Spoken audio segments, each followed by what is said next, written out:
Welcome to Chillin' 101. We hope this video helps. In this video, I will show you how to make delicious sauerkraut pierogies using an easy method. We'll begin by preparing a simple, pliable dough. You'll need about 2 cups of all-purpose flour, 1/2 cup of warm water, and a pinch of salt. Knead this mixture for about 5 to 7 minutes until it's smooth, then let it rest for at least 30 minutes. This resting period is crucial for a tender pierogi. Next, let's prepare our flavorful sauerkraut filling.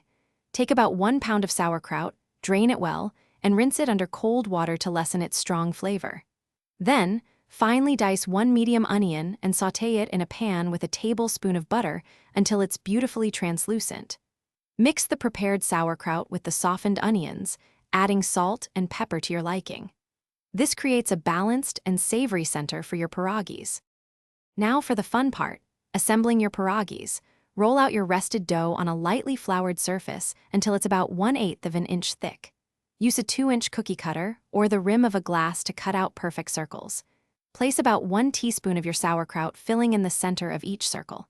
Fold the dough over, creating a half-moon shape, and firmly crimp the edges to ensure a tight seal. This prevents any filling from escaping during cooking. Finally, it's time to cook and enjoy your homemade pierogies. Bring a large pot of salted water to a rolling boil.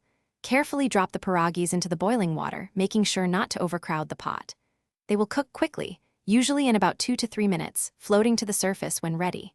Remove them with a slotted spoon, drain well, and serve hot with your favorite toppings like melted butter, sour cream, or crispy fried onions. Enjoy your delicious creation. Thanks for watching. Consider subscribing if we helped you.